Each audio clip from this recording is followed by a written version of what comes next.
Hi, everyone, and welcome to the first episode of the MVAC podcast series. With this series, we hope to get the perspectives of UWL graduates who went through the archaeology program, have them share their experience with the program, what they've gone on to do, and what role studying archaeology played in what they did after graduation. And our first guest here with us today is Kassie Haines. She started at UWL in the fall of 2007 and graduated in May of 2011. And she earned a Bachelor of Science in Archaeology, as well as an anthropology minor.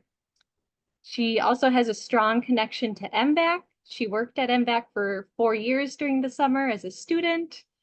And also, after graduating, worked as the on-site supervisor for the MVAC Public Field School. And hopefully, as we talk with Kassie today, she'll share some experiences with the Public Field School and some of that summer work. So without further ado, Kassie, thank you for joining us today and welcome to our first episode. Thank you. It's wonderful to be back. It's been a minute. We're so glad to have you. Yeah. So to start off, what drew you to the UWL archaeology program and influenced your decision to start here in 2007? Yeah. So I've always had just a great fondness for history and being able to immerse myself into the past. Archaeology was a great opportunity for me to really live through the eyes of others, understand our cultures, and help preserve what's been lost. And so as I was trying to figure out what I wanted to do and where I wanted my career to go, what schools I wanted to attend, I really knew that I wanted the best experience possible that was going to allow me the education that I needed, but also hands-on experience to focus on the artifacts themselves. And so as I was doing that exploration, I was looking at UWL's program, and it's actually one of the few that really focuses on archaeology as the major and allows students lab time their first year in a session. So that was really important for me. And typically you're going to see mostly anthropology as the major, but UWL having that archaeology major instead is pretty unique, and that's really what drew me to it. They have lots of really great opportunities to work with the staff, both in school and classrooms and on site in the lab. So that was really attractive for me, and just allowed me more opportunities to learn about the people, the environments of the past, and really how the artifacts that they use affected their lifestyle. Yeah, that hands-on experience is so important, and Absolutely. UWL Yeah. students are so fortunate to have that. Yeah, I think one thing that sometimes we take for granted is that when you're in the lab, it's easy just to see things and catalog them and move on. But when you're in the lab first, you're learning what those artifacts are and what those identifiers are. And then once you get into the field, it becomes so much easier to pick out what is a rock versus what's an artifact. Definitely. Yeah. Definitely. So after graduating, what path did your career take? Did you stay with archaeology? Did you go with something else? Yeah, I after graduating, I did work with MVAC for an additional summer, and then following that, I took a year off to kind of figure out what I wanted to do and where I wanted to go. I spent some time coaching the women's UWL lacrosse team for a year, and it was a huge passion of mine at the time. And then following that, I was hired on to work on the archaeology team at Fort McCoy. So we did phase ones and phase twos out there. They've got lots of prehistoric and historic sites, so it was a nice variety and a nice change of pace. And then from there, I worked with them for just a couple of seasons. And then when the contract was coming to a close, it was time for me to kind of move on to something new and adventurous. And when I looked at my life at the time, I had established some important roots in lacrosse, and I didn't want to leave that just yet. So my career actually led me to a place called Dynamic Lifecycle Innovations, just here in Onalaska. And there I am a workplace experience administrator. So I work really closely with the people operations team. Um, and just kind of be a resource for the team members on site. Our goal as a business is to recycle electronics and help preserve the environment. So it's very similar in a philosophy of archaeology, where archaeology is looking to preserve our past and help us learn about our present and the future. And then environmental preservation is looking at how can we preserve what we have right now so we can continue to have a really successful future. Oh, that's a great connection Yeah. to make there.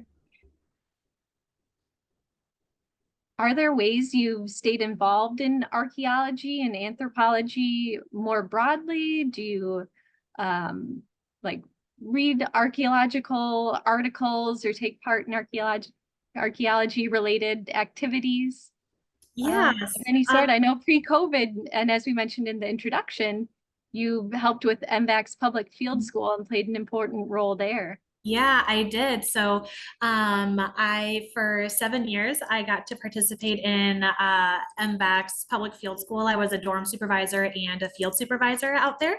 And then other ways that I was able to kind of stay up to date is, well, first, my family always sends me like the latest news in archaeology because they're like, "Ooh, look at this new discovery," and I'm like, "Yeah, that's awesome." Oh, great.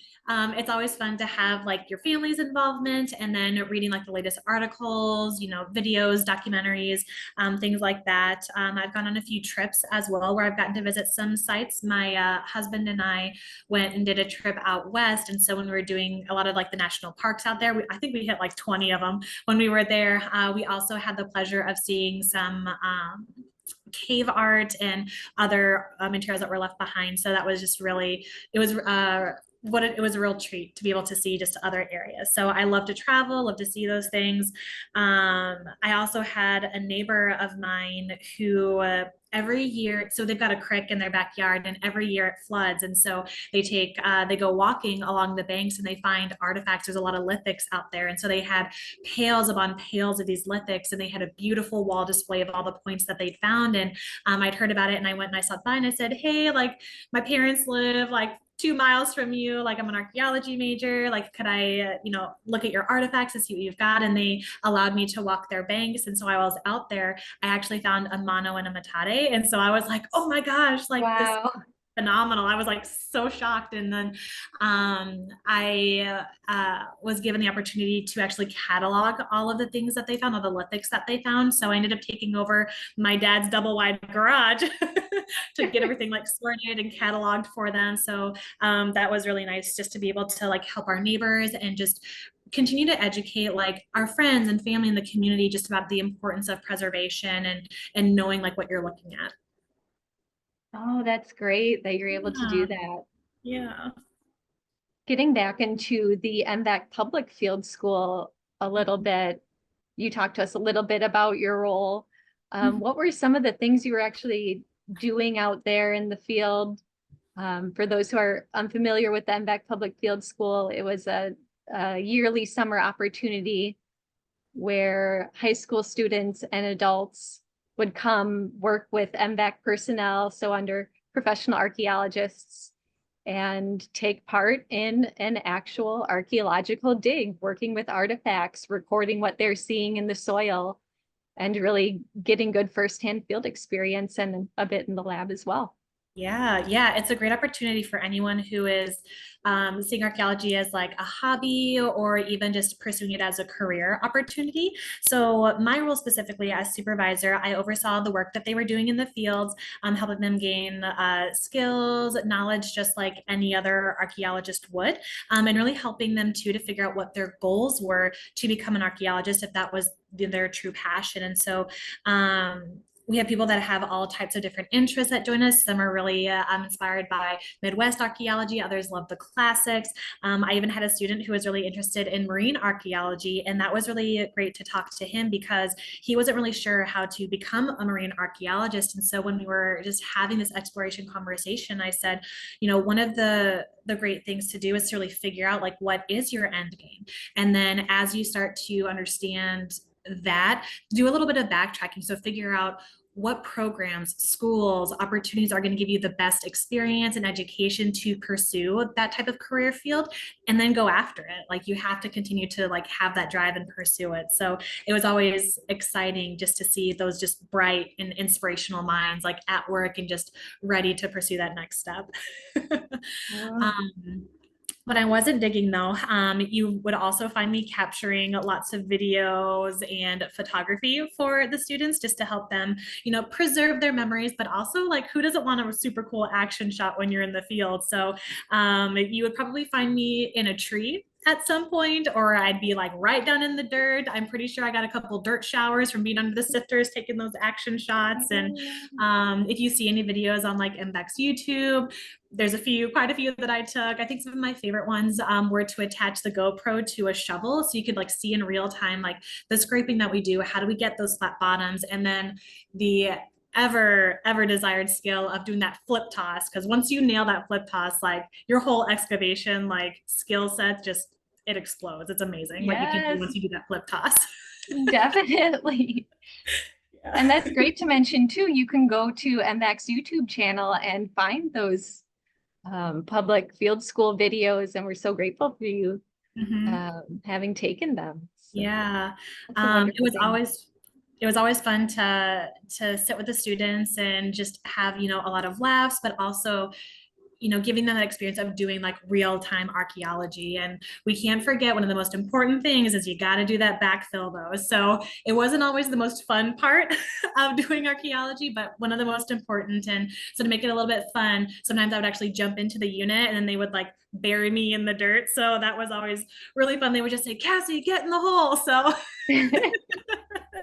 it was always exciting around there. But it really helped, I think, train them on a really good work ethic too, of like being disciplined and making sure that like we are doing our due diligence and we are, recording these artifacts and we're getting the paperwork done and learning about the soil types and doing the profile walls and getting all that experience too. Yeah, that's great. And for the listeners out there, keep an eye on MVAC's events page on the website, because we are hoping to at some point bring back that summer field school in some form. So definitely keep an eye out if you're interested in that archaeological opportunity, because it is a very special one and can be very helpful of figuring out where you need to go, whether you're a non-traditional student or someone who's younger looking to get into a program. Mhm. Do you have any other highlights or memorable experiences from the field school or any of your work in the summers with MVAC? I'm sure Oh taking yeah. a field school during your time at UWL opened up that opportunity for Mhm. you to be able to work during the summers on field projects with MVAC. Yeah, absolutely. We did a wide variety of projects. I remember some of the first ones I recall was we had to do a phase 1 along a little like river, a creek bed. And I think I'd been spoiled up to that point with working in sand. And so that was my first exposure to more clay type fields. So trying to dig down about a meter or so was was That's tough. really interesting, but we had some beautiful terrain in that area.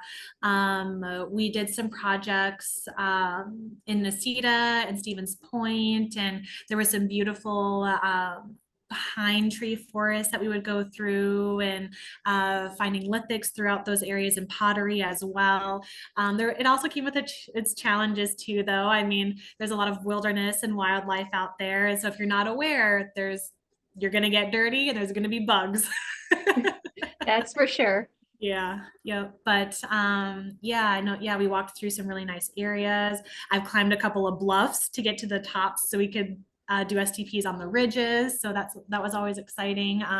Just the new terrain, and you just never know like what your abilities are and what you're gonna find. And I think that moment of discovery is a huge driver. You just don't know like the next thing that's gonna happen.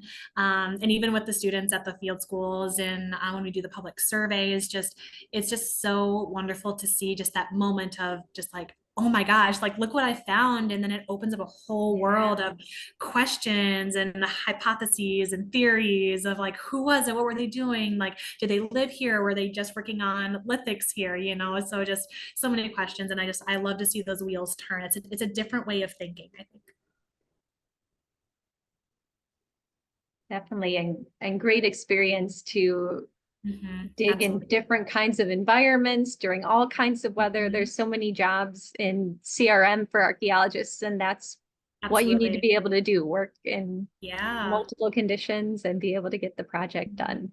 Yeah, heat, rain, snow. I gotta say though, like a nice 17 degrees with a little bit of frost is great digging weather.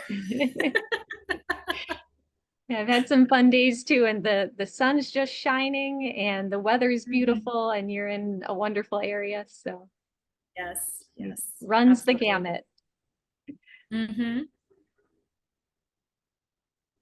So talking about all these experiences and different stories, did pursuing and obtaining an archaeology degree um, impact your work or life perspectives or somehow contribute to your career and life in general? We've touched on it a little bit, but any like skills or methodologies you learned that you found useful coming up Yeah. to the present day? Oh my gosh, there's just so many. I think one of the things that always comes top of mind is how much I appreciate innovation. And it's not just the advancements that we've made in archaeology with our technology and our abilities to do the field work, but it's an innovation for how the past has evolved and changed. And today we see change in like a manner of minutes, but then we get impatient, right? When our Google Sheets don't load in like 3 seconds. And so I think Of it allows course. you to have like some patience and really just appreciate how far we have come in such a short amount of time. And so when I think about the different skill sets that I use today and methodologies, um, archaeology isn't, just theory and digging out in the dirt and excavating. It's so much more than that. I mean, you learn self-discipline, you learn time management, patience, attention to detail is a huge one because I mean, you could throw a lithic that you thought was a rock. And so you want to like take that time to really digest what you're going through and learning it. Archaeology involves science, chemistry, physics. I mean, when you're doing those like shovel throws like that, that's all about leverage. And so it's understanding that weight balance. You use math, literature, art. There's the physical domains that are part of it, but there's also the puzzles and the interpretation. And so there's a lot of those things that can really translate into your everyday life. And I know for me growing up, my parents had always instilled a really hard work ethic, and archaeology really helped reinforce that. And so, days can be limited, your time isn't always on your side, the weather might not be either, but when you're able to push through those tough moments and really like accomplish those goals and get those areas excavated and preserved, it's such a sweet knowledge to know that you have preserved part of history and upheld the integrity of it. Many skills that I might use at home. One, time management and patience with my family. We got to be on time, to get to work every day, and making sure that we're hitting our deadlines and our projects. I'm sure everybody's really busy during the Christmas season, so we're all out Christmas shopping and like trying to get everything wrapped and go. And so Oh, there's yeah. a lot of those soft skills that really do translate over. I've even used part of the mathematics of archaeology to put in my own raised garden bed. And so, I dug out the flat floor. I had, straight walls, and I used the Pythagorean theorem, like to get everything how I wanted it, the perfect size, so I could get everything laid down and built up. And I was like, man, I never thought I'd actually use that for a garden bed. But you just, when that door, those skills, they just open a whole world for you to continue to learn and understand what you're doing. I think, as I reflected, I took some time to really think about how much MVAC meant to me and, my experience and my skill set, MVAC really gave me just an invaluable skill set, all the many years that I worked with them and even the continued relationship that I've had with them. And, our leaders, between UWL and MVAC, they truly take the time to invest in you.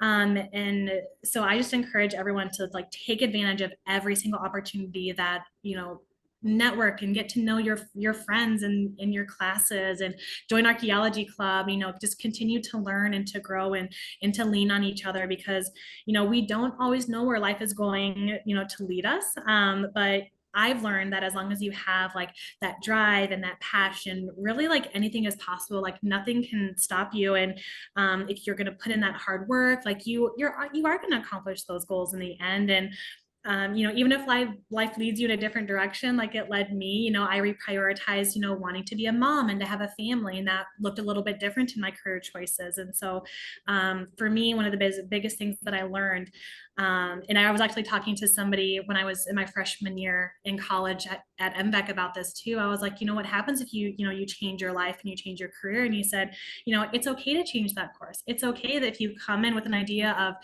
doing one area of archaeology, but then something else catches your eye, like you're not letting yourself down. You're pursuing what your passion and your drive is. And if you do change a course, like it's okay. It just means you found a new dream. And that's great. Yes, and using those transferable skills to springboard into something else wherever life leads you.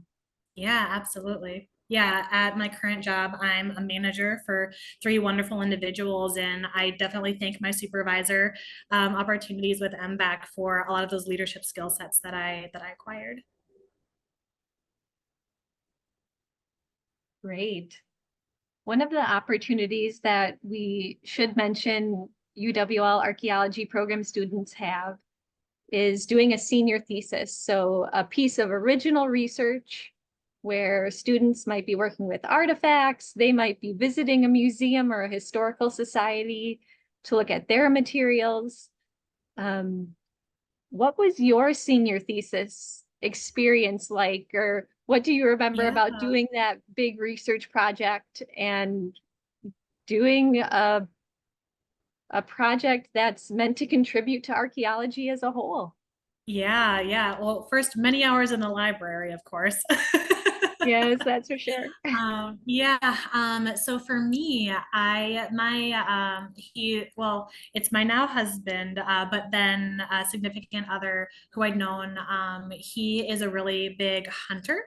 And so when you think about hunting and hunters and gatherers, oftentimes we're thinking about how they are getting like food and like shelter, and how are they making their own ends meet. And so one question that I always had was, when I thought about what they were hunting and the apparel that they were wearing, deer don't actually have a lot of hide material to work with. Like my mom is really big into sewing and quilting. And so she takes our jeans and she makes quilts out of them, but she goes through a lot of them. And so seeing how she was utilizing the material for her work made me kind of think about the intention behind hunting deer in the wildlife. Like, are they getting it for food and nutrition? Most likely, yes. But could they also be hunting it because they need the hide for maybe, their own apparel, for teepees, for other uses? And so my exploration led me into looking at, what current fabric pieces do we have of past remains of apparel, and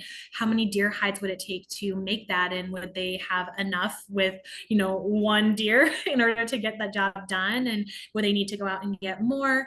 I was able to weave in actual experimental archaeology with that project, so I obtained a couple of deer hides that were very raw. I scraped them down and I stretched them out and I measured them to figure out what that apparel we might be able to get out of it. And it's been many years since then, but I think it was one deer hide could make maybe a pair of pants, but almost a little bit less. And so when you think about everybody's different sizes and shapes, and to accommodate that, and maybe they have a newborn, like how do you just have enough to protect them from the elements? So that's really what I focused on for my thesis, was what is the real intention behind hunting? Wow, what fascinating research. Yeah. Well, thank you so much for joining us today, Kassie. We've really enjoyed hearing about your experiences and what archaeology has meant to you. Yeah, thank you. It's been a real pleasure.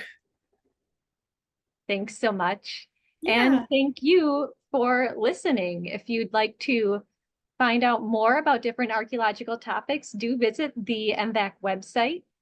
uwlax.edu/MVAC. There's lots of content on there. You can see our videos, some that Kassie took herself, and explore other things that might interest you about archaeology, especially in the Upper Midwest.